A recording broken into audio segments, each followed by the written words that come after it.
तव कथामृतं तप्तजीवनं कविभिरीडितं कल्मषापहं श्रवणमङ्गलं श्रीमदाततं भुवि गृह्णन्ति ये भूरिदा जनाः।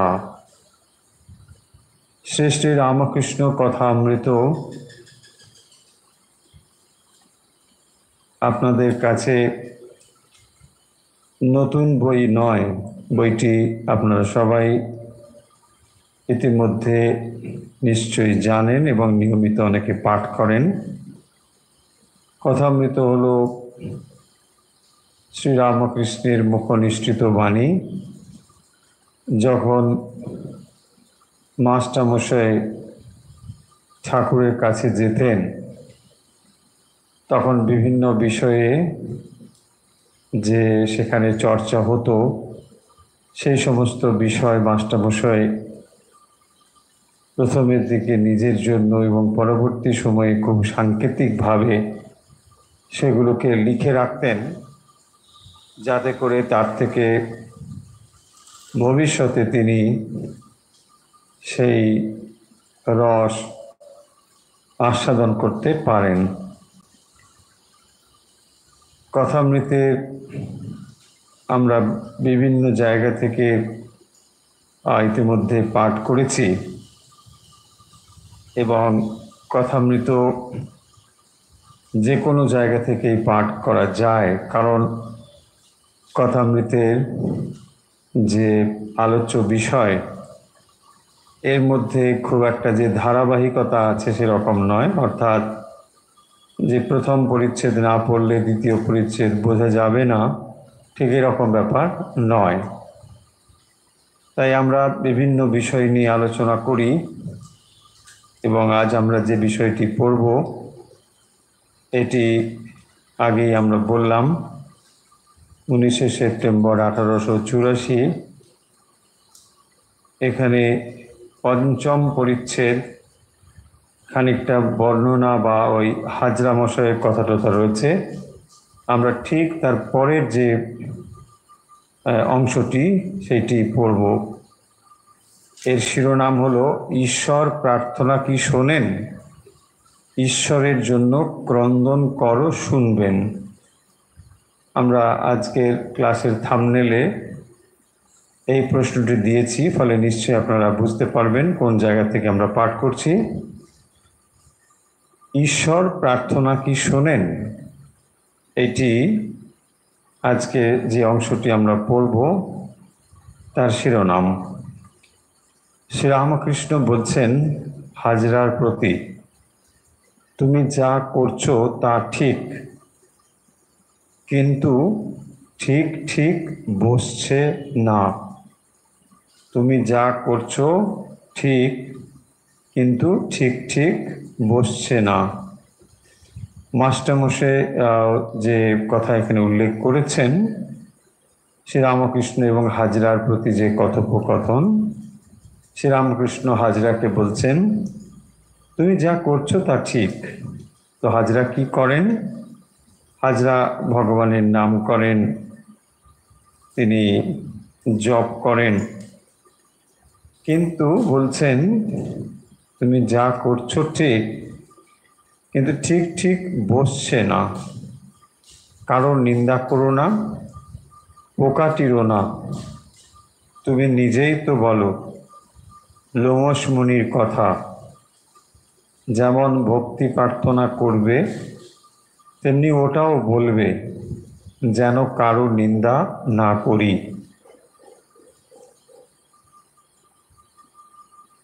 শ্রী রামকৃষ্ণ হাজরাকে বলছেন যে কারো নিন্দা করো না, পোকাটিরও না। কাউকে তিনি নিন্দা করতে নিষেধ করছেন এবং বলছেন তুমি নিজেই তো বলো লোমশ মুনির কথা, যেখানে কাউকে নিন্দা না করার কথা বলা হয়েছে। যেমন ভক্তি প্রার্থনা করবে তেমনি ওটাও বলবে যেমন কারো নিন্দা না করি। কারো যেন নিন্দা না করি এই প্রার্থনাও করবে। সঙ্গে সঙ্গে হাজরা প্রশ্ন করছেন, প্রার্থনা করলে কি তিনি শুনবেন? প্রার্থনা করলে কি তিনি শুনবেন? শ্রীরামকৃষ্ণের উত্তর মাস্টারমশাই যেভাবে লিখছেন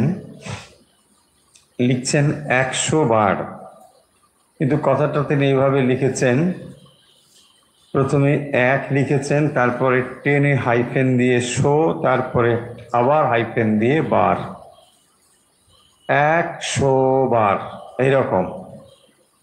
তো শ্রীরামকৃষ্ণের এই শব্দটি উচ্চারণের যে ধরন, সেই ধরনটাও প্রতিফলিত করেছেন মাস্টারমশাই এই লেখার ভেতর দিয়ে। শব্দ দিয়ে যেরকম যতটুকু চিত্র আঁকা সম্ভব তার একটা পূর্ণ চিত্র আমরা কথামৃতে মাস্টারমশাই লেখার মধ্যে পাচ্ছি।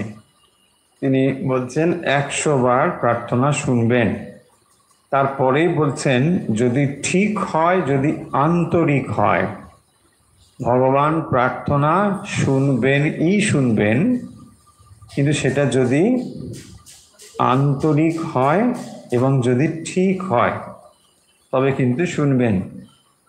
বিষয়ী লোক যেমন ছেলে কি স্ত্রীর জন্য কাঁদে, সেরূপ ঈশ্বরের জন্য কই কাঁদে। তার মানে যদি সত্যি সত্যি ঈশ্বরের জন্য প্রার্থনা হয় অন্তর থেকে, তাহলে তিনি শুনবেন। ভগবান প্রার্থনা অবশ্যই শুনবেন, কিন্তু তার জন্য শর্ত হলো আন্তরিক হতে হবে। প্রার্থনা অনেক রকমের হয়, প্রথাগত প্রার্থনাও হয়, যাকে আমরা ফর্মাল প্রার্থনা বলি। কোনো দেব মন্দিরে আপনি গেলেন, সেখানে একটা প্রার্থনার রীতি আছে, আপনি সেই প্রার্থনার পদ্ধতি বা রীতি মেনে প্রার্থনা করলেন, কিন্তু সেই প্রার্থনা অনেকে মিলে আমরা করি। সেই প্রার্থনার ভাষা হয়তো সব সময় আপনার নিজের মনের ভাষা নাও হতে পারে। সবাই আমরা একসঙ্গে করছি, এটা একটা সমবেত প্রার্থনা। আবার একান্ত প্রার্থনা, আন্তরিক যে প্রার্থনা, সেটিও আছে। সেই প্রার্থনা সমবেতভাবে সবাই যে করেন তা নয়, কিন্তু সেখানে একান্তভাবে ভক্ত তার নিজের মনের কথা ভগবানের কাছে উজাড় করে দেন, তা হলো ঐকান্তিক প্রার্থনা। তাহলে সমবেত প্রার্থনা এবং ঐকান্তিক প্রার্থনা, যে একান্ত রূপে যে প্রার্থনাটি হয়, কিন্তু উভয়ের ক্ষেত্রেই যেটি দরকার সেটি হলো আন্তরিক ভাব। যখন আমরা সমবেত প্রার্থনাও করি, সেখানেও যেটি গুরুত্বপূর্ণ সেটি হলো আন্তরিকতা। পূর্ণ আন্তরিক ভাব যদি সেখানে না থাকে, তাহলে সে কথাগুলো আমরা কেবল উচ্চারণ করে যাই, কিন্তু তার গভীরে আমরা প্রবেশ করতে পারি না, বা শব্দগুলো আমাদের মনকে স্পর্শ করতে পারে না। খানিকটা যান্ত্রিকতা এসে যায়। তো সেই যান্ত্রিকতা এখানে, যখন আমরা রোজই একটা জিনিস বলে যাচ্ছি, খানিকটা শেখানো গদের মতো রোজই আমরা বলে যাই। কিন্তু শ্রীরামকৃষ্ণ এখানে যে কথাটি বলছেন, যে প্রার্থনা তিনি শুনবেন, কিরকম? 100 বার শুনবেন। ভগবান অন্তর্যামী রূপে আছেন, প্রার্থনা তিনি নিশ্চয়ই করে শুনবেন, কিন্তু সেই প্রার্থনা শোনার জন্য যেটা দরকার সেটা কেবল মুখে উচ্চারণ করা নয়, সেটা অন্তর থেকে আসতে হবে। এই হলো তফাৎ। তাহলে যখন আমরা মুখে বলি ভগবান তুমি সব, আর তুমি ছাড়া আমার কেউ নেই, এই কথাগুলো অন্তর থেকে আসতে হবে। কেবল মুখে এগুলো আমরা বললে, এগুলোর যদি গভীরতা না থাকে, তাহলে ভগবানকে তো আমরা ঠকাতে পারবো না। ভগবান তো আমাদের অন্তর্যামী। ফলে তিনি বুঝে যান যে কথাগুলো বলছে বটে, কিন্তু এটা তার আন্তরিক কথা নয়। তাই দেখবেন বিশেষ কোনো ফল হবে না। কিন্তু শ্রীরামকৃষ্ণ বলছেন তুলনা দিয়ে, বিষয়ী লোক যেমন ছেলে কি স্ত্রীর জন্য কাঁদে, সেরূপ ঈশ্বরের জন্য কই কাঁদে। তাহলে বিষয়ী লোক ছেলে কিংবা স্ত্রীর জন্য কাঁদে, বিষয়ী লোক বিষয়ের জন্য কাঁদে, ছেলে স্ত্রীর জন্য কাঁদে, কিন্তু সেরূপ ঈশ্বরের জন্য কাঁদে কই। তার মানে ঈশ্বরের জন্য তাদের অন্তরে ব্যাকুলতা ওইভাবে প্রকাশিত হয় না যতটা তারা বিষয়ের জন্য চিন্তিত হয়। তাই কোনো একটা পরিস্থিতির জন্য হয়তো অন্তরে প্রার্থনা হয়, কিন্তু সেই পরিস্থিতি যদি বদলে যায় তাহলে কিন্তু আমাদের প্রার্থনার ভাষাও বদলে যাবে। কিন্তু ভগবান অন্তর্যামী, তাই তিনি দেখেন যে ভক্ত সত্যি সত্যি যে কথাটি বলছেন অন্তরে, সেইটির প্রতি তার আন্তরিক ব্যাকুলতা আছে কিনা। যদি তার আন্তরিক ব্যাকুলতা থাকে, তিনি অবশ্যই প্রার্থনা শোনেন। আরেকটি বিষয় এখানে মনে রাখতে হবে যে আমরা ভগবানের কাছে যে প্রার্থনা করি সে তো অন্তহীন, কত কিছু প্রার্থনাই তো করি, এটা চাই ওটা চাই, কত কিছুই না আমাদের চাই। কারণ অজ্ঞান মনে নানা রকম কামনা বাসনা তাড়িত হয়ে নানা বস্তুর প্রার্থনা আমাদের মনে ওঠে বা উঠতে পারে। কিন্তু ভগবান যেহেতু অন্তর্যামী শুধু নয়, ভগবান আমাদের হিতাকাঙ্ক্ষী, কল্যাণ প্রার্থী, ফলে সেই জন্য তিনি যে প্রার্থনা পূর্ণ করলে পরে আমাদের মঙ্গল হবে সেই প্রার্থনাই তিনি পূর্ণ করেন। যে প্রার্থনা পূর্ণ করে দিলে পরে আমাদের ক্ষতি হবে সে প্রার্থনা কিন্তু তিনি পূর্ণ করবেন না। কারণ ভগবান তিনি আমাদের হিত চান, অহিতটি চান না। একটি শিশু যদি তার মায়ের কাছে বায়না করে যে একটা ছুরি তাকে দিতে হবে, মা কিন্তু তাকে ছুরিটা দেবেন না। কেন? মা সন্তান এত করে চাইছে, মা দেবে না। দেবে না এই জন্য যে এটার ব্যবহার সে জানে না, এটা দিলে পরে তার ক্ষতিই হবে। ঠিক একই রকমভাবে আমরা হয়তো অনেক প্রার্থনা ভগবানের কাছে জানাই, হয়তো আন্তরিকভাবেও জানাই, কিন্তু তবুও দেখি আমরা যে ইচ্ছে যেন আমাদের পূরণ হয় না। তার উত্তর হলো এইটি, কারণ সেই ইচ্ছে পূর্ণ হলে আমাদের হয়তো অমঙ্গলই হবে।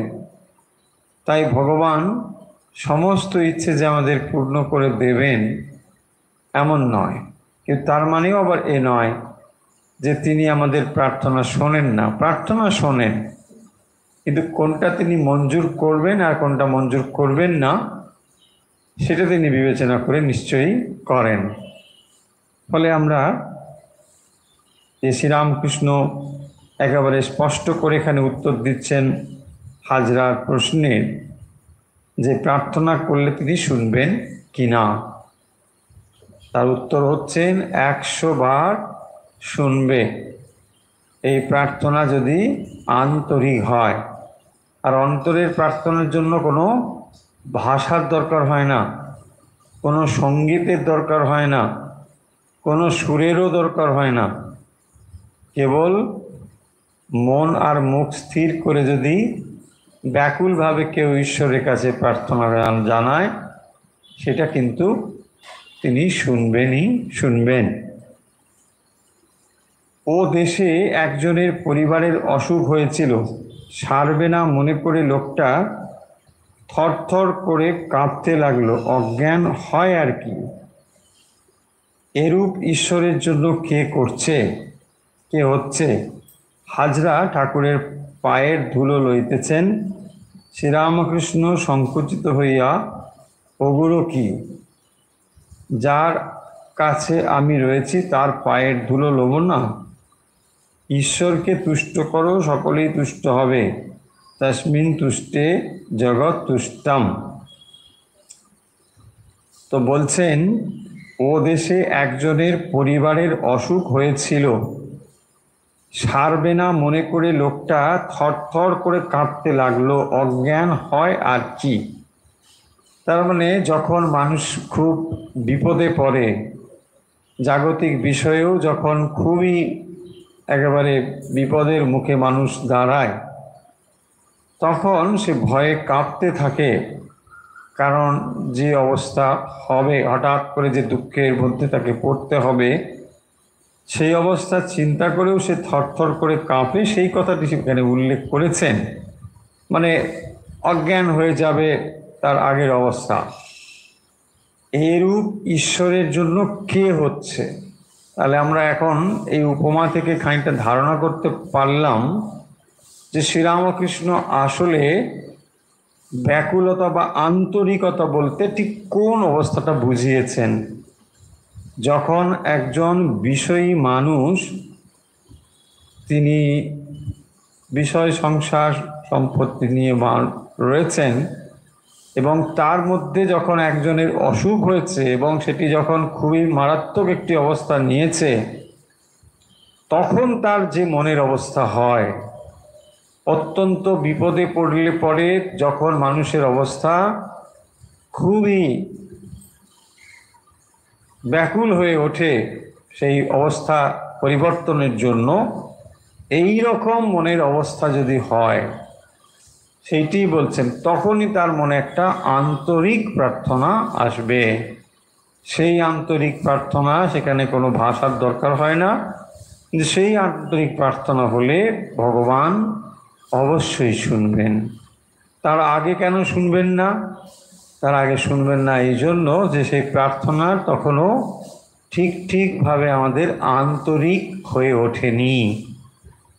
আমরা শ্রীরামকৃষ্ণের অন্য উপমার দিকেও দৃষ্টি ফেরাতে পারি, যেখানে তিনি বলছেন যে ছেলে খেলনা নিয়ে মেতে আছে আর মা পাশের ঘরে রান্না করছেন। তো ছেলে যখন নানা কিছু নিয়ে মত্ত রয়েছে, খেলার সামগ্রী নিয়ে, তখনও সে মাঝে মধ্যে হয়তো মাকে ডাকে, কিন্তু মা জানে যে এই ডাকা ঠিক আমাকে সেখানে যেতে হবে তা নয়। হয়তো খেলতে খেলতে কোনো একটা কিছু হয়েছে, তাই আবার একটু মা হয়েছে, কিন্তু আবার একটা যখন পরক্ষণে অন্য খেলা এসে গেল, তখন আর ওই ডাকটা নেই। ফলে মা তখন আর আসবেন না। মা কখন আসবেন না, যখন এই ডাক খুবই আন্তরিক হয়ে উঠবে, যখন তাকে ছাড়া আর ছেলের চলছে না। এক্সাম্পল দিয়েছেন শ্রীরামকৃষ্ণ, অর্থাৎ জগতের বিষয়ে যখন আমরা মত্ত হয়ে রয়েছি, যখন একটি বিষয় থেকে আর একটি বিষয়ে আমরা যাই, তখন দেখবেন একটি বিষয়ের নানা রকম সুখ দুঃখের অনুভব যে হয়, তখন আমরা কখনো কখনো ভগবানের দিকে একটু করে মুখ তুলে প্রার্থনা করি যে ভগবান কি হবে, আমার এটাই হয়ে গেল, ওই হয়ে গেল। কিন্তু সেই যে প্রার্থনা, এটি ঠিক আন্তরিক প্রার্থনা সবসময় তা নয়। কারণ বিষয়টি যদি একটু পরিবর্তিত হয়ে যায়, তখন আমরা আবার এই সমস্ত বিপদের কথাটি ভুলে যাই। আমাদের মনের এইরকম এক গঠন বা দুর্বলতা বলতে পারেন। সেই জন্যে যদি সত্যিই আমরা চাই, তখন দেখবেন আন্তরিকতা ওয়ান পয়েন্টেড হয়ে যাবে। এই ওয়ান পয়েন্টেডনেস হচ্ছে সব থেকে বড় বিষয়। যে কোনো বিষয়ে যখন এক ভাব ধারণ করবে অন্তরে যে একমাত্র তোমাকেই চাই, ভগবান তখনই দেখবেন আপনার প্রার্থনায় সাড়া দেবেন। আগের প্রার্থনা হয়তো তিনি শুনছেন, কিন্তু তিনি এটাও বুঝেছেন যে এটা সাড়া দেবার দরকার নেই, ও যেমন যেমন করছে তেমন করুক, আমি ব্যস্ত থাকি, আমি অপেক্ষা করি। যখন ওটা তীব্র হয়ে উঠবে, তখনই ভগবান তার বিহিত করবেন। তো এই কথাটি এখানে উল্লেখ করেছেন একটা এক্সাম্পল দিয়ে। তারপরে হাজরা ঠাকুরের পায়ের ধুলো নিচ্ছেন। তো তাতে শ্রীরামকৃষ্ণ বলছেন, এসব কি আবার? যার কাছে আমি রয়েছি তার পায়ের ধুলো লব না? তার উত্তরে শ্রীরামকৃষ্ণ বলছেন, ঈশ্বরকে তুষ্ট করো, সকলেই তুষ্ট হবে। তস্মিন তুষ্টে জগৎ তুষ্টম।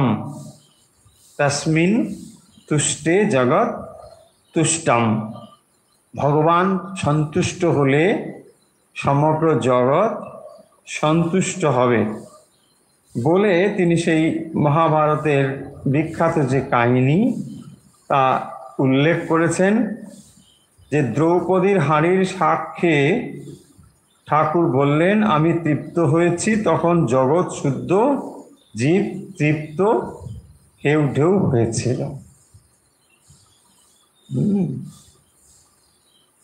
এই কাহিনী আমরা সকলে জানি, যে দ্রৌপদীর কাছে সব এসে হাজির হয়েছে মুনি আর তার সব শিষ্য, এবং সেটি ছিল খুবই অসময়। কিন্তু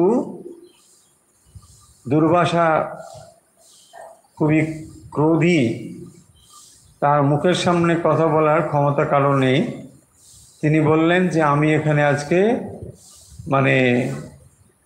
ভিক্ষা গ্রহণ করব, এই কথাই যথেষ্ট, এবং বলে তিনি স্নান করতে চলে গিয়েছেন। এদিকে দ্রৌপদী পড়েছেন খুবই বিপদে, কারণ সবারই তখন আহার সমাপ্ত। তখন তিনি কি করবেন বুঝে উঠতে পারছেন না, এবং সশিষ্য মুনি এসেছেন, স্নান করে এলে পরেই সবাই আহারে বসবেন। এবং এটিও কৌশল ছিল। এটি কৌশল দুর্যোধনেরই একরকম কৌশল, যে ঋষিকে এভাবে পাঠিয়ে দিয়ে ওদেরকে একটু অপদস্থ করা। তাতে কি হবে, ক্রোধ ঋষিরও হবে, এবং ঋষিও ক্রোধান্বিত হয়ে এদেরকে অভিশাপ দেবে। এইসব ছিল। তো যাই হোক, তখন ভগবানকে তিনি স্মরণ করছেন দ্রৌপদী, যে এই অবস্থায় কি করা যাবে।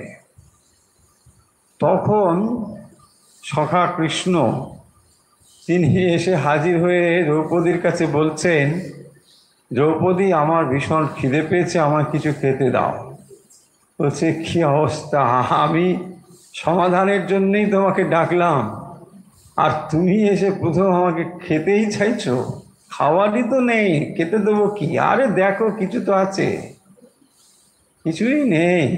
দেখো দেখো, তোমার হাঁড়িতে যদি একটা শাক থাকে আর একটু অন্ন থাকে, ওটাই নিয়ে আসো। তিনি ওটাই নিয়ে এলেন। কি লীলা আর কি ভগবানের কাহিনী। তো তিনি ওইটাই নিয়ে এলেন, আর ভগবান ওইটা মুখে দিয়ে বললেন, কি অমৃতই না রেঁধেছ। বাস, তো সেই অমৃত খেয়ে বলছে, বাহ, আমার একবারে পেট ভরে গেছে। এদিকে শ্রীকৃষ্ণ বলছেন পেট ভরে গেছে, ওদিকে যারা সব স্নান করছিল ঋষির শিষ্য টিষ্য, তারা বলছেন, আজকে আর আমরা যাব না দ্রৌপদীর কাছে। কেন না? আমি খেতেই পারবো না। ও তো রান্না টান্না করে নিশ্চয়ই প্রস্তুত থাকবে, আর আমরা তো খুবই লজ্জায় পড়ে যাব। কেন না? আমাদের পেটটা একদম ভরে গেছে, আর এই ভরা পেটে ওখানে গিয়ে খাবো কি করে? আর না খেলে তো পরে অপমান হবে আমাদের। আর বলেই এসেছি খাবো। দেখুন কি অবস্থা। ভগবান একটা শাকের টুকরো খেয়েই সবার পেট ভরে গেল। এরকম রোজ হলে ভালো হয়, তাই না? তাহলে আর কিছুই হয় না, রান্না টান্নার ঝামেলা থাকে না, খুবই ভালো হয়। ভগবান একটু শাক টাক খেয়ে বাস। সেইটি হচ্ছে তস্মিন তুষ্টে জগৎ তুষ্টম। মুনিরা খেলে কি জগৎ তুষ্ট হয়েছিল, হেউডু হয়েছিল।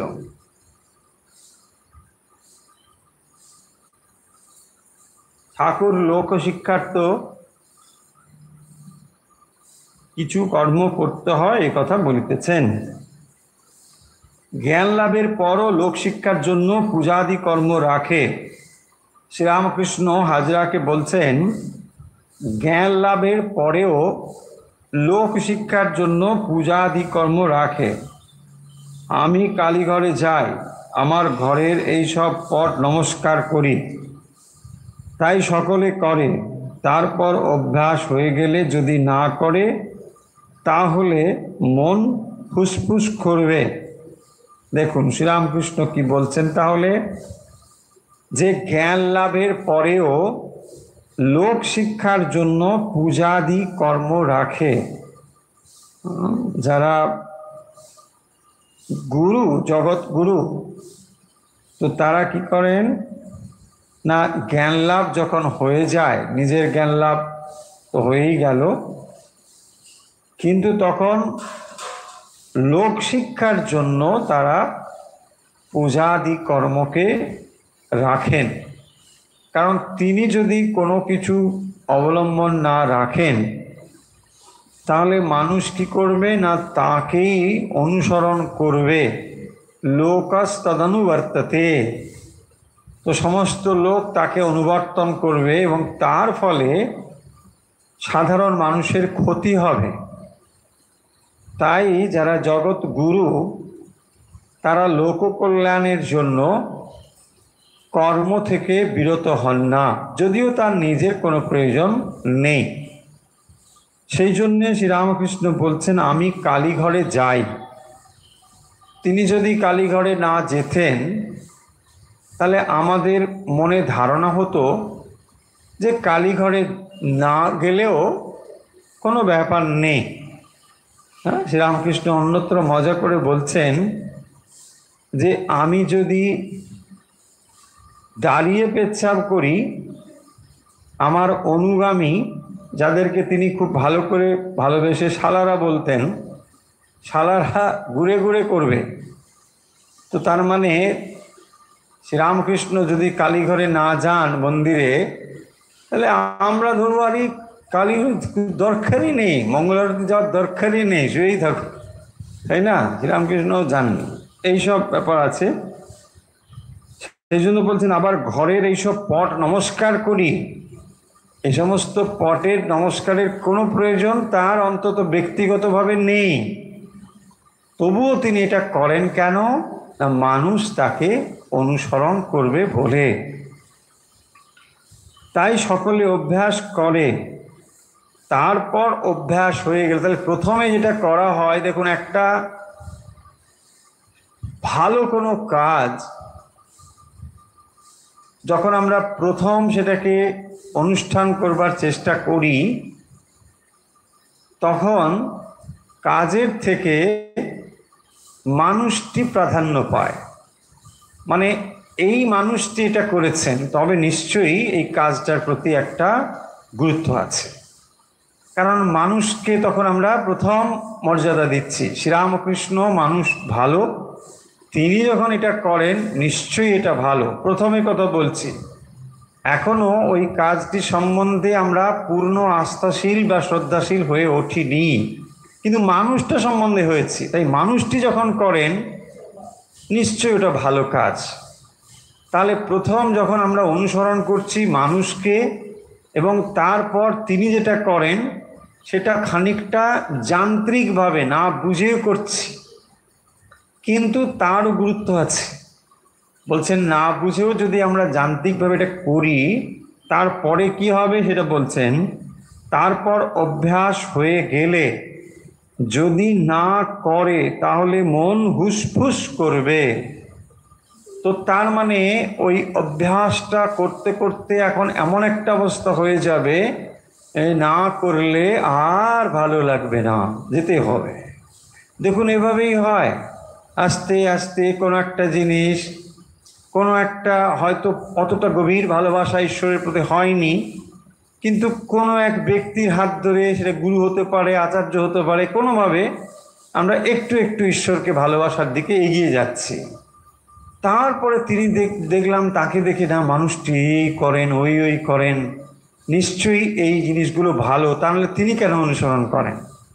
আমরা সেটা করতে থাকলাম। দেখবেন এইভাবেই হয়, প্রত্যেক বাড়িতে দেখবেন বড়রা দেখবেন মানে পুজো করছেন, আপনি শিব ঠাকুর রেখেছেন বা কোনো মূর্তি রেখেছেন, সেখানে জল দেন, বাতাসা দেন, পুজো করেন। বাড়ির যারা ছোট ওরা ঠিক পুজো টুজো বোঝে না, কিন্তু এটা বোঝে যে এটা মা, এটা বাবা, বা এটা আমার প্রিয়জন, এটা তো বোঝে। তাই মা যখন এটা করছে আমি একটু করি, দেখবেন মা যখন প্রণাম করে সেও তো ডিগবাজির মতন কিছু একটা করে। হয়তো সে প্রণাম করছে না, তার সেখানে কোনো ভক্তি টক্তি কিছুই নেই, কিন্তু জাস্ট একটা মানুষকে সে অনুসরণ করছে। এইটা করতে করতে কিছুদিন পরে কি হবে না, তখন আরে করলাম না, এটা কেমন হবে, এই অবস্থাটা হয়ে যায়। সেই জন্যে যান্ত্রিক অভ্যাসেরও একটা প্রয়োজনীয়তা আছে। যারা অনেক সময় বলেন যে জব করছি খানিকটা যেন মেকানিক হয়ে যাচ্ছে, ঠিক মতন হচ্ছে না, হ্যাঁ মেকানিক্যাল জব, তো আমি বলি মেকানিক্যাল হলেও এটা ভালো, যান্ত্রিক হলেও ভালো, ছাড়বেন না, ছেড়ে দিলে সর্বনাশ হয়ে যাবে। যান্ত্রিক হতে হতে ওটাই দেখবেন ঠিক সুন্দর একটা রূপ নিয়ে নেবে, আর তখন আপনি এটা কিছুতেই ছাড়তে পারবেন না। তাই রস পান বা না পান মানে ইনিশিয়ালি অভ্যাসটাকে যান্ত্রিকভাবে হলেও আমাদের করা উচিত। এইটি শ্রীরামকৃষ্ণ এখানে বলছেন যে তাহলে শ্রীরামকৃষ্ণ কি করতেন, মন্দিরে যেতেন, ঠাকুর দেবতার ছবি দেখলে প্রণাম করতেন। এখন এটাই দেখবেন ভক্তদের ভেতরে তাহলে কি হবে, ভগবানকে যদি ভালোবাসতে চাই তাহলে তিনি যেমন যেমন করতেন সেগুলো আমারও করতে ইচ্ছে হবে। তাহলে আমি কি করব না, শ্রীরামকৃষ্ণের আমি প্রিয় হয়ে উঠতে পারি, কারণ তিনি এইগুলো করেছেন।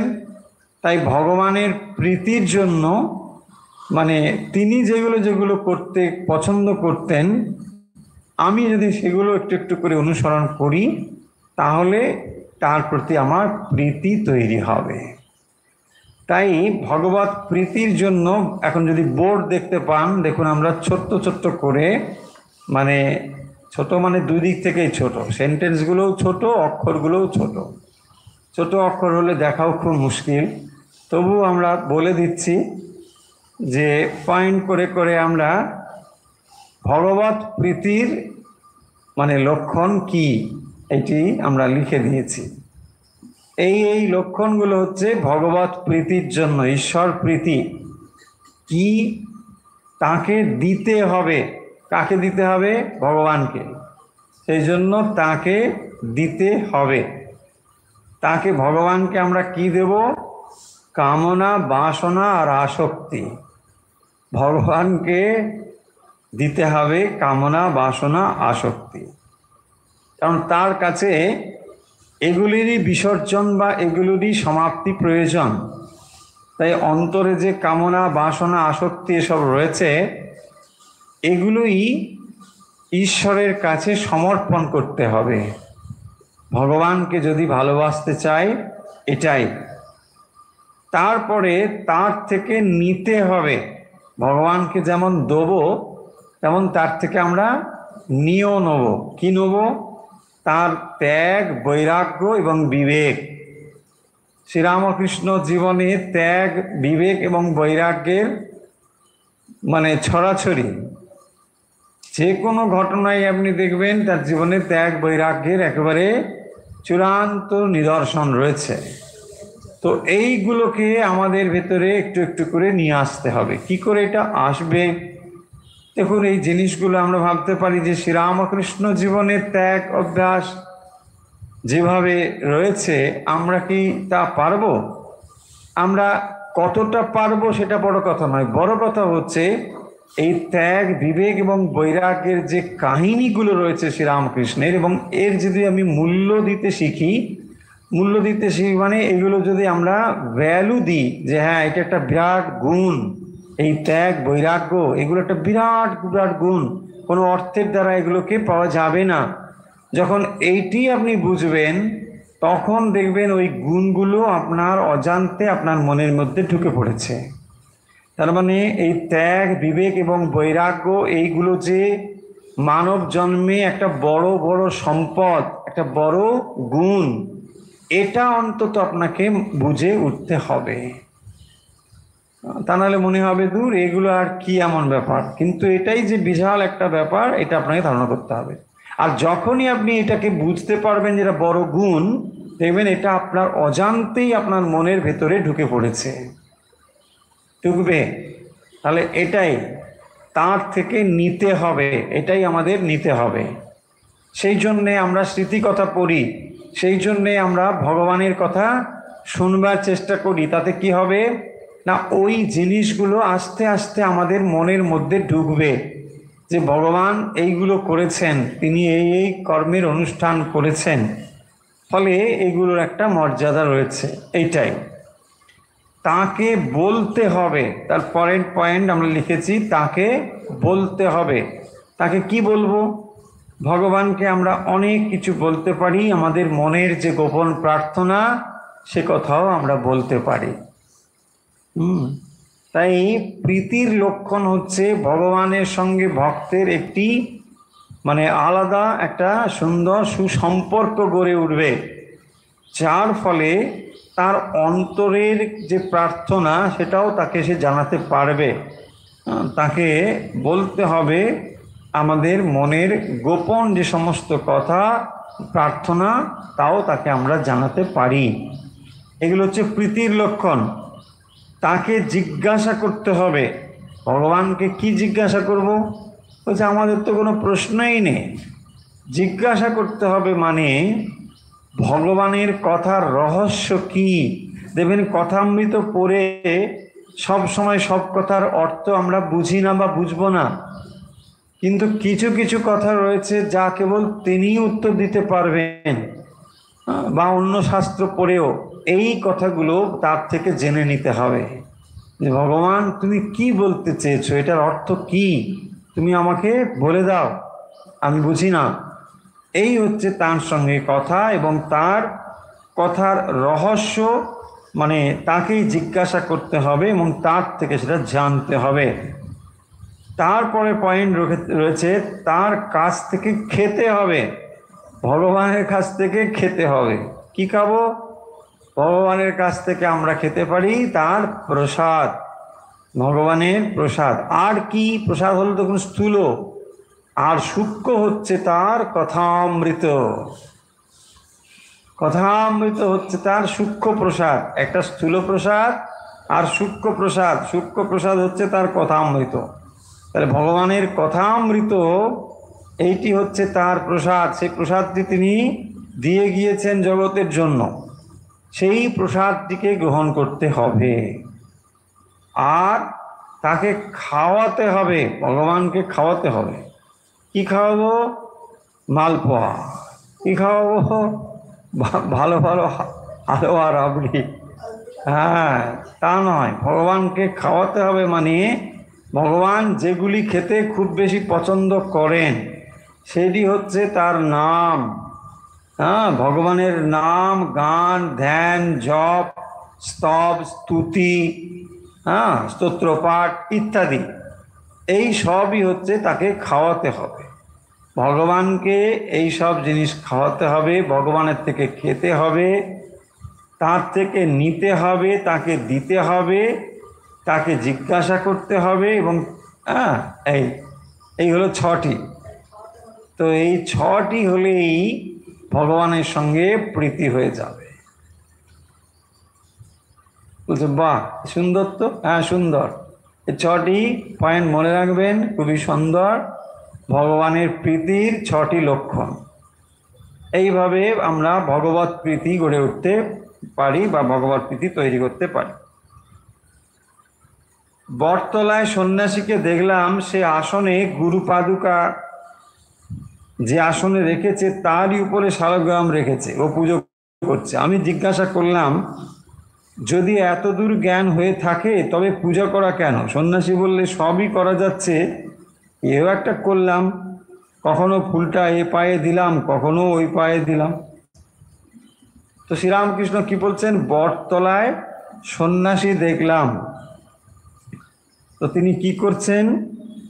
যে আসনে গুরু পাদুকা রেখেছে তারই ওপরে শালগ্রাম রেখেছে। তো গুরু পাদুকা রেখেছে এবং তার ওপরে শালগ্রাম শিলা রেখেছে, পাদুকার ওপরে বলছে, এবং পুজো করছে। আমি জিজ্ঞাসা করলাম, যদি এত দূর জ্ঞান হয়ে থাকে তবে পুজো করা কেন? তোমার যদি এতটাই জ্ঞান হয় তাহলে তো মানে গুরু পাদুকা আর শালগ্রাম সমপর্যায়ে এই জ্ঞান যদি হয়ে যায় তাহলে আর পুজো কেন? তাতে তিনি বললেন, সবই করা যাচ্ছে, এও একটা করলাম। মানে জগতে সবই করছেন তিনি, তো ফলে এও একটা করছি এই। এবং বলছেন কখনো ফুলটা এ পায়ে দিলাম, কখনো ও পায়ে দিলাম। তো এ পায়ে ফুল দিচ্ছে, কখনো ও পায়ে ফুল দিচ্ছে, তার মানে তিনি এখনো পূর্ণ কর্মটাকে ত্যাগ করেননি। যে কর্ম তিনি করছিলেন সেটাই করেছেন। দেহ থাকতে কর্মত্যাগ করবার জো নেই, পাক থাকতে ভুরভুরি হবে। তাই বলছেন দেহ থাকতে কর্মত্যাগ করবার জো নেই, দেহ আছে মানে একটা কিছু কর্ম থাকবে, সেইটাই বলেছেন। এবং এইরকম মানুষের কিরকম কর্ম না, লোক কল্যাণের জন্য কর্ম। এক জ্ঞান থাকলেই অনেক জ্ঞান আছে, শুধু শাস্ত্র পড়ে কি হবে? হাজরাকে শ্রীরামকৃষ্ণ বলছেন যে এক জ্ঞান থাকলেই অনেক জ্ঞানও আছে, শুধু শাস্ত্র পড়ে কি হবে? মানে শাস্ত্র শুধু পড়ে গেলে হবে না, শাস্ত্রে বালিতে চিনিতে মিশেল আছে, চিনিটুকু লওয়া বড় কঠিন। তাই শাস্ত্রের মর্ম সাধু মুখে গুরু মুখে শুনে নিতে হয়, তখন আর গ্রন্থের কি দরকার? তাহলে শাস্ত্রে বালিতে চিনিতে মেশানো আছে।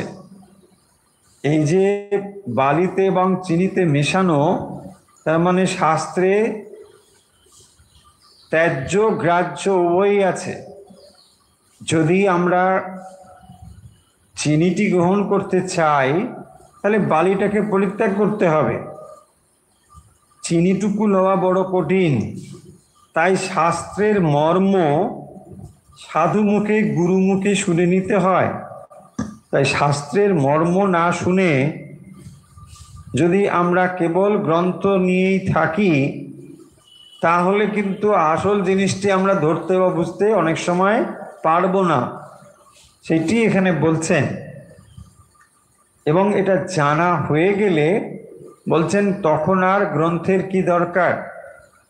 তার মানে গ্রন্থ আমাদের কখনোই উদ্দেশ্য হতে পারে না। গ্রন্থ একটি উপায়, উপায় এবং উদ্দেশ্যের মধ্যে অনেক তফাৎ।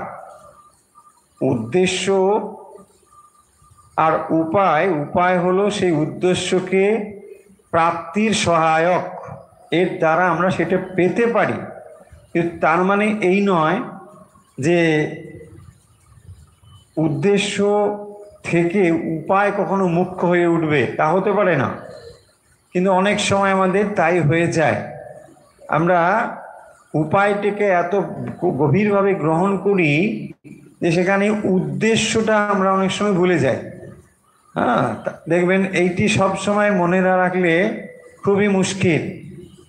আসল হচ্ছে ভগবানের প্রতি প্রীতি সম্পাদন করা, ভগবানের প্রতি ভক্তি তৈরি করা।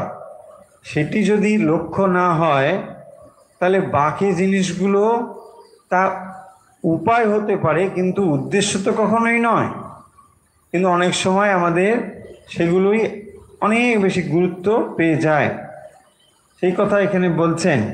এবং তাকে বোঝানোর জন্য শ্রীরামকৃষ্ণ একটি ভারী সুন্দর এক্সাম্পল দিয়েছেন, যে এক্সাম্পলটি আপনারা সকলেই জানেন, যে যাতে করে আমাদের উদ্দেশ্য এবং উপায়ের মধ্যে যে একটি ব্যবধান রয়েছে সেই ব্যবধানটি যেন আমরা কখনো ভুলে না যাই। কারণ আসল ব্যাপার হচ্ছে, দেখুন আপনি যখন কোনো খাবার দোকানে যান আপনার উদ্দেশ্য খাবারটি খেয়ে আপনার ক্ষুধা নিবৃত্তি করা। কিন্তু যখন আপনি খাবার দোকানে গেলেন সেখানে খাদ্যের তালিকা দর্শনেই কি আপনার মনের আনন্দ হবে? হবে না। কিন্তু যত সময় পর্যন্ত আপনি তালিকা নিয়ে নাড়ানাড়ি করছেন বা সেটা নিয়ে পর্যালোচনা করছেন, নানা কিছু করছেন, আসল জিনিসটি থেকে অনেক দূরে। আসল জিনিস কিন্তু আপনার পেটে তখনও দেওয়া হয়নি, তাতেই আপনি লাফালাফি শুরু করে দিয়েছেন। ঠিক এইরকমই শ্রীরামকৃষ্ণ বলছেন, চিঠিতে খবর এসেছে। এখন তো আমরা চিঠি থেকে অনেকটা দূরে, কিন্তু তখন শ্রীরামকৃষ্ণ যে সময় বলছেন তখন চিঠির একটা বিরাট গুরুত্ব ছিল। তো সেই চিঠিতে লেখা ছিল, 500 সন্দেশ পাঠাইবা, পাঠাইবে নয়, হ্যাঁ, পাঠাইবা। তো এই পাঠাইবা, 500 সন্দেশ পাঠাইবা। তো ওটা লেখা রয়েছে কি কি পাঠাতে হবে। আর একখানা রেল পেড়ে কাপড় পাঠাইবা। রেল পেড়ে, এটা এক ধরনের পাড় আর কি। পাড়টা রেল পেড়ে মানে ওই রেল পাতের মতন দেখতে, তো ওইরকম সরু মতন করে একটা ধুতির পাড়, তাকে রেল পেড়ে ধুতি বলে। তো সেই রেল পেড়ে ধুতি এটা পাঠাতে হবে, সেই জন্য বলছে রেল পেড়ে কাপড় পাঠাইবা। এখন চিঠিখানি হারিয়ে গেল। দেখুন তাহলে কি কি পাঠাতে হবে চিঠিতে লেখা ছিল। এখন এই চিঠিতে যে জিনিসগুলো লেখা ছিল, আসল উদ্দেশ্য হচ্ছে এইগুলো তত্ত্ব পাঠানোর জন্য লাগবে। তো এইগুলো সংগ্রহ করে তারপরে এগুলো পাঠাতে হবে, এটাই হচ্ছে এখানে উদ্দেশ্য। আর উপায়টা কোথায়? উপায়টা এর মধ্যে লেখা আছে, সেইটা নিয়ে সংগ্রহ করে পাঠাতে হবে। এই হচ্ছে সম্পূর্ণ জিনিসটি। সেইটিকে শ্রীরামকৃষ্ণ বলছেন যে চিঠিটি যদি হারিয়ে যায়, চিঠিটি হারিয়ে গেল, তাহলে কি হবে? তত্ত্বটা জানা নেই, কি পাঠাবো জানি না, তার জন্যে চিঠিটা দরকার। তাহলে আমরা এই যে জগতে চলেছি, আমরাও মাঝে মাঝে চিঠিটা হারিয়ে ফেলি।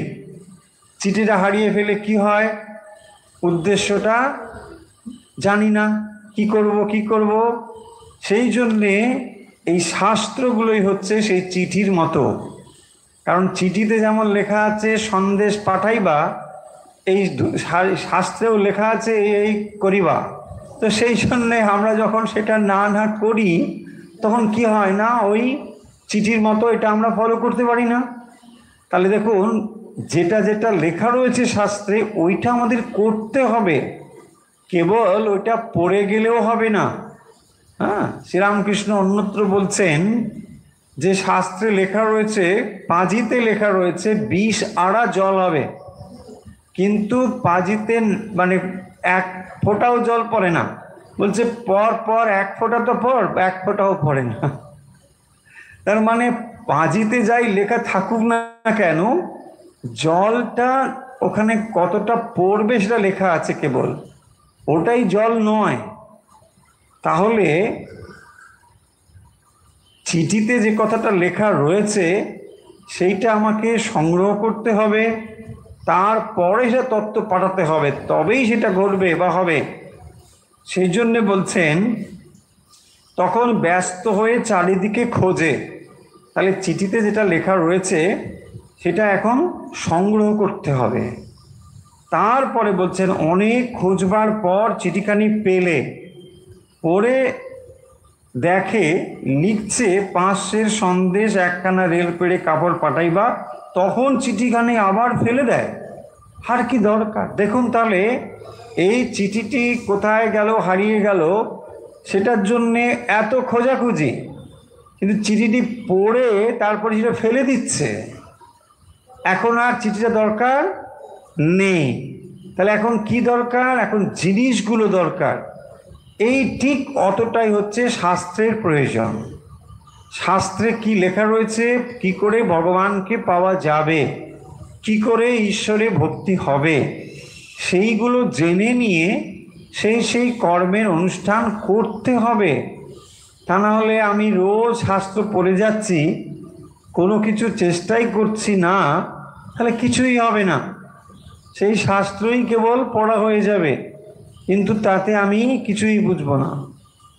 এখানে পড়ে যাচ্ছি রসগোল্লা, এখানে পড়ে যাচ্ছি সন্দেশ, এখানে পড়ে যাচ্ছি, কিন্তু কি আসলে রসগোল্লা, কাকে বলে সন্দেশ, সেটা কখনোই যদি আমি না বুঝি, তাহলে এই কথাগুলোর সঙ্গে ওই সন্দেশের যে কত কত কত তফাৎ, সেটা আমরা কিছুতেই বুঝবো না, তাই না? এখানে লেখা আছে ভগবত আনন্দ হলে বিষয়ে আনন্দ তুচ্ছ হয়ে যায়, কথার কথা।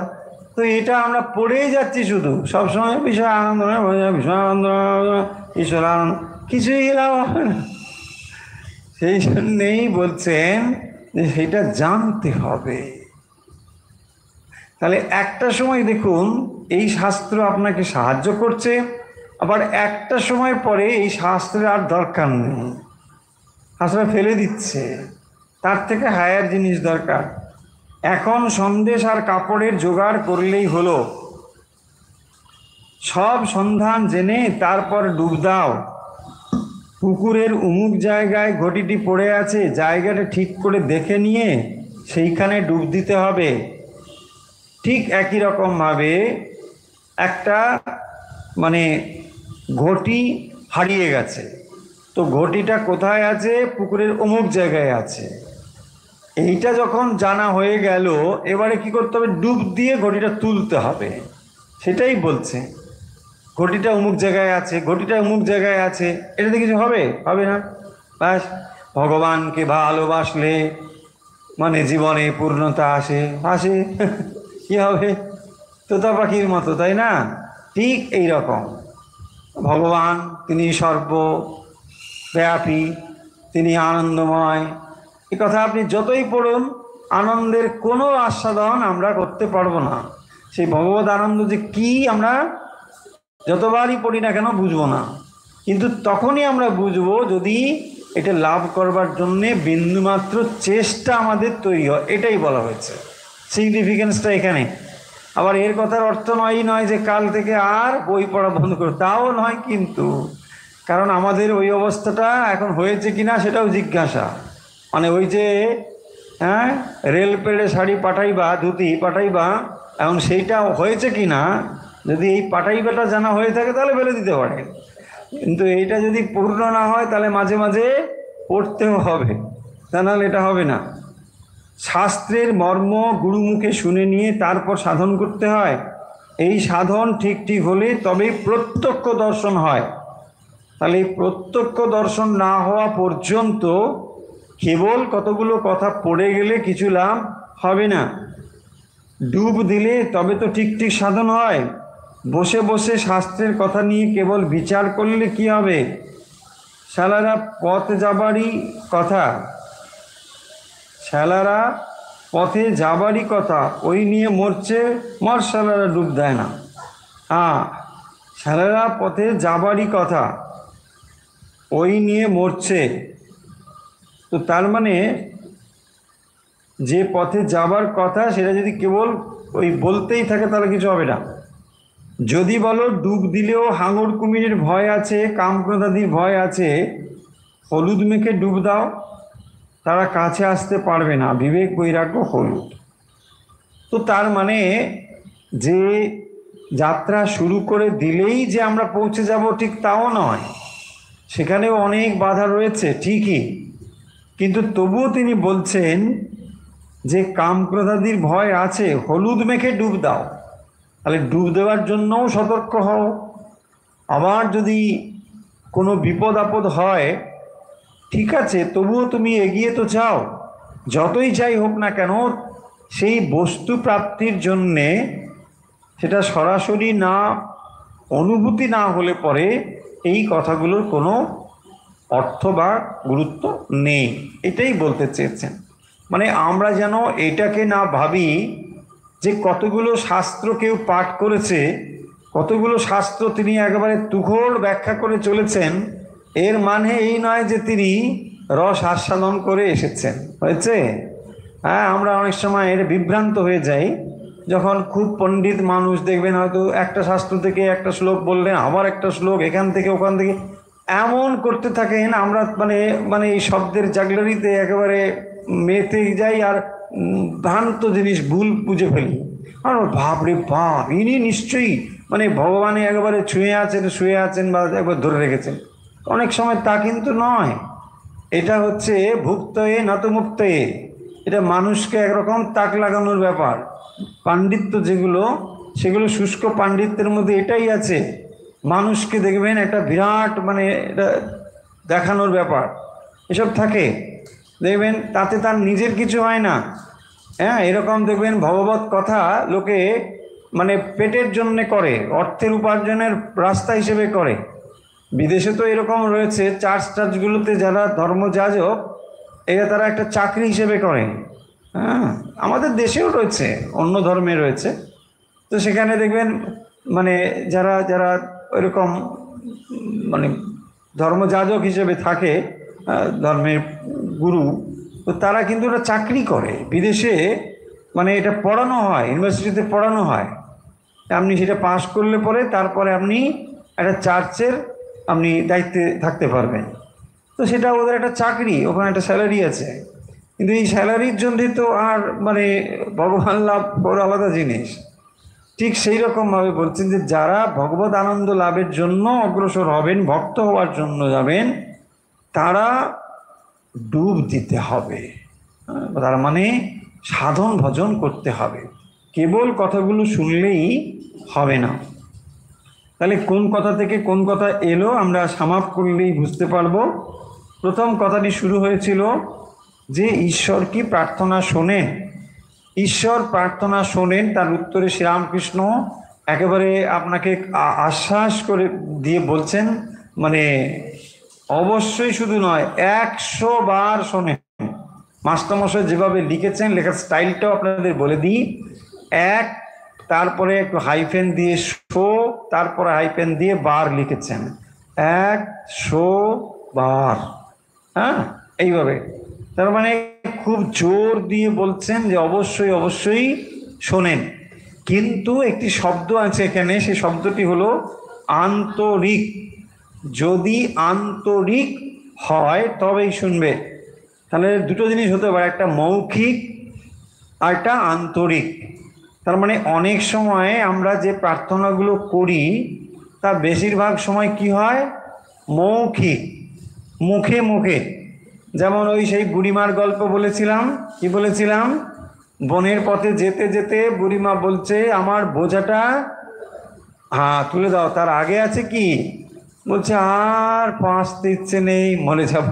হ্যাঁ, হে প্রভু আমায় তুলে নাও, এই কষ্ট আর সহ্য হয় না, এই কষ্ট থেকে আমায় তুলে নাও, হে প্রভু আমায় তুলে নাও। তো তারপরে হঠাৎ দেখলেন যে বুড়িমার খুব কষ্ট। তো তখন যমরাজ বলছে, মা চলো তোমার সময় হয়ে গেছে। বলছে, আরে কী বলছো বাবা, কোথায় যাব? না এই যে ডাকলে আমাকে, আমি তো এসে গেছি, তুমি আমাকে ডাকলে। বলছে, আর পারি না, ভালো লাগছে না। আরে বাবা এসেছো যখন, বোঝাটা মাথায় তুলেই দাও। তো ঠিক সেই রকম আমাদেরও একটা হয় অন্তরের ডাক আর একটা হয় মুখের ডাক। তো মৌখিক ডাকে ভগবান সাড়া দেবে না, যদি আন্তরিক হয় তাহলে সেটা সাড়া দিতে পারে, এটি বলছেন। তারপরে বলছেন যে ঈশ্বরকে তুষ্ট করো, সকলেই তুষ্ট হবে। আমরা উল্টো করে ভাবি যে একে তুষ্ট করো, ওকে তুষ্ট করো, হ্যাঁ, ঘটে ঘটে ফুল দিয়ে যাও, কারণ অফিসে এখানে একটু ফুল দিতে হবে। তারপরে ও কিছু করে না, ওকে একটু ফুল দাও। এসব সব জায়গায় নানা জায়গায় ফুল দাও, সেই জন্যে সবাইকে তুষ্ট করতে হয়। হ্যাঁ, শ্রীরামকৃষ্ণ বলছেন অত করতে হবে না, তস্মিন তুষ্টে জগৎ তুষ্ট। যদি ভগবানকে সন্তুষ্ট করো তাহলে হয়ে যাবে, মানুষকে তুষ্ট করে লাভ নেই। কারণ শ্রীরামকৃষ্ণ নিরঞ্জন মহারাজকে বাড়ি একটি দামি কথা বলেছিলেন। বলছেন যে মানুষের চরিত্র হচ্ছে, যদি 100টি ভালো করো মানুষের, একটি যদি কোনোভাবে খারাপ করে ফেলো ওটাই মনে রাখবে। আর ভগবান বলছেন 100টা যদি খারাপ করিস, একটা যদি ভালো করিস, ব্যাস ভগবান ওটাই মনে রাখবে। কথাটা খুব মনে লাগলো নিরঞ্জন মহারাজের। বলছে তাই তো, বেশ কথা তো, তাহলে ওটাই করবো। বলছে দেখ তুই কী করবি দেখ। বলছে না, ওটাই করবো। হয়ে গেল। সরল ছিল তো, খুবই সরল ছিলেন উনি। তো ঠাকুর তার মনে ওইটা ঢুকিয়ে দিয়েছিলেন যে মানুষের জন্যে। অনেকে দেখবেন যে কী ব্যাপার, মানুষের জন্যে কাজ করি, মানুষের জন্যে কাজ করেন, মানুষকে, হ্যাঁ আসলে তা নয়। মানুষের জন্যে কাজ করি বলে আমরা যেটা ভাবি সেটা হচ্ছে অ্যাপ্রিসিয়েশনের জন্য কাজ করি। মানুষ আমাকে অ্যাপ্রিসিয়েট করে, সেই প্রশংসার জন্যই আমি কাজ করি। মানে করি কি না আদৌ এটা বিচার্য বিষয়। সেই জন্যই বলছেন যে তস্মিন তুষ্টে জগৎ তুষ্ট, যারা তুষ্ট যদি করতে হয় ভগবানকেই তুষ্ট করো, মানুষকে তুষ্ট করে লাভ নেই, ভগবানকে তুষ্ট করতে হবে। তারপরে আমরা সেই যে বিখ্যাত গল্প দ্রৌপদীর সেই কথা এখানে বলা হয়েছে। তারপরে আমরা দেখতে পেলাম যে শ্রীরামকৃষ্ণ বলছেন জ্ঞান লাভের পরেও লোক কল্যাণের জন্য, লোকশিক্ষার জন্য তিনি কর্মকে নিয়ে থাকেন। তাহলে নিজের প্রয়োজন হয় না ঠিকই, কিন্তু মানে অন্যের প্রয়োজনের জন্য, লোকশিক্ষার জন্য কর্মকে আশ্রয় করেন। আর বলছেন যে শাস্ত্রে বালিতে চিনিতে মেশানো রয়েছে, চিনিটুকু নেওয়া খুব কঠিন ব্যাপার, তাই শাস্ত্র কথা সাধু মুখে শুনে নিতে হয় এবং তারপরে আর গ্রন্থের বিশেষ দরকার হয় না। শ্রীরামকৃষ্ণ অন্যত্র বলেছেন গ্রন্থ নয় গ্রন্থি।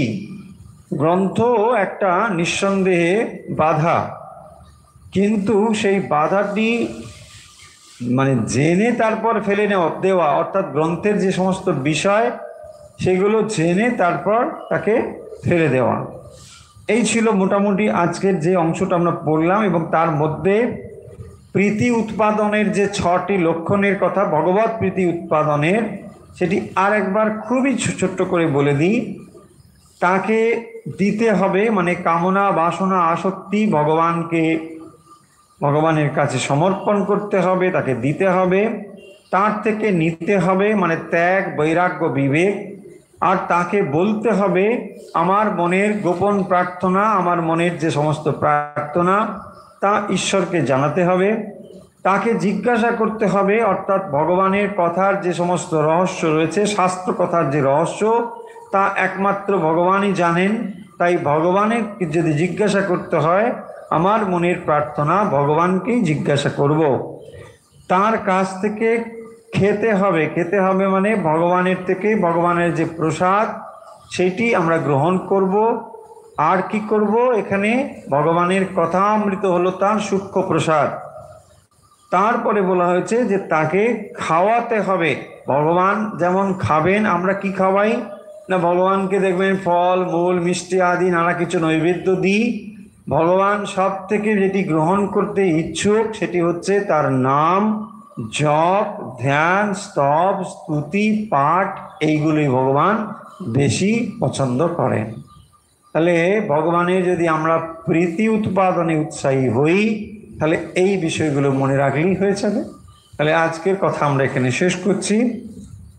শ্রী শ্রী রামকৃষ্ণ কথামৃতের আমরা যে অংশটি পড়লাম 19শে সেপ্টেম্বর 1884।